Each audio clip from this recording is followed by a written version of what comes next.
આકાશવાણી ભુજ સ્થાનિક સમાચાર વિરલ રાણા વાંચે છે.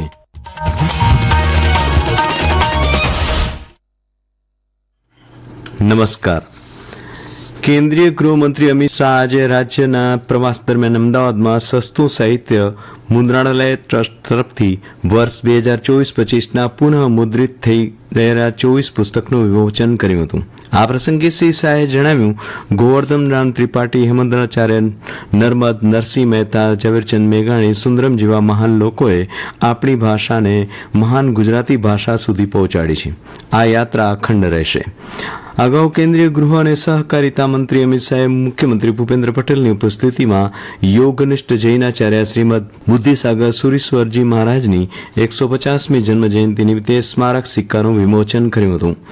આ તકે કેન્દ્રીય મંત્રીએ ઉપસ્થિત જૈનાચાર્યો અને ગુરુ ભગવંતોના આશીર્વાદ પ્રાપ્ત કરી સમગ્ર આયોજન બદલ બુદ્ધિવાણી ફાઉન્ડેશનને અભિનંદન પાઠવ્યા હતા. આ અવસરે મુખ્યમંત્રીએ જણાવ્યું કે આઝાદીના અમૃતકાળમાં શ્રીમદ બુદ્ધિસાગર સુરીશ્વરજી મહારાજે ચીંધેલો અને સિંચેલો માર્ગ વિકસિત ભારતની આધારશિલા બનશે.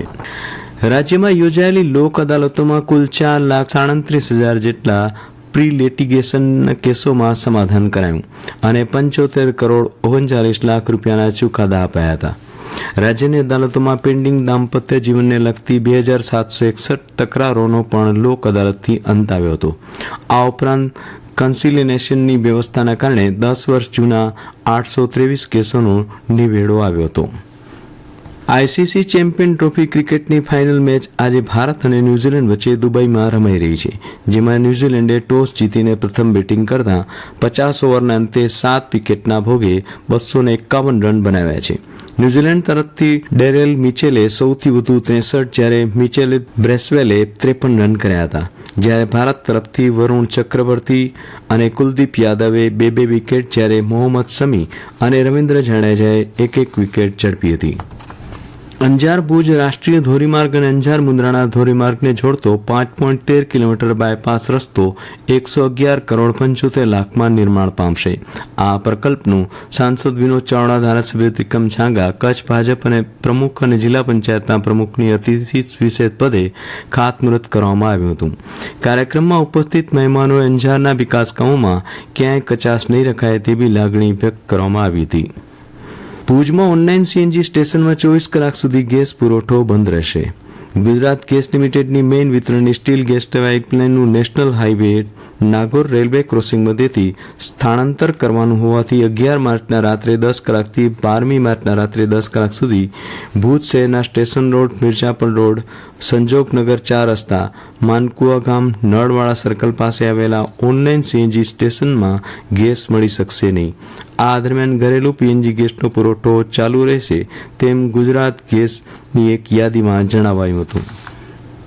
તાજેતરમાં ભાવનગરમાં દક્ષિણામૂર્તિ અંબાલા ખાતે યોજાયેલ ઝોન કક્ષાના એજ્યુકેશનલ ઇનોવેશન ફેસ્ટિવલમાં ભાગ લેનારા કચ્છના શિક્ષકની રાજ્ય કક્ષાના કાર્યક્રમ માટે પસંદગી કરાઈ છે.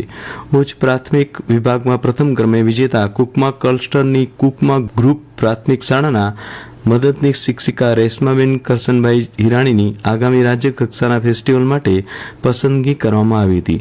ઝોન કક્ષાએ 6 જિલ્લાના 30 શિક્ષકોએ ભાગ લીધો હતો.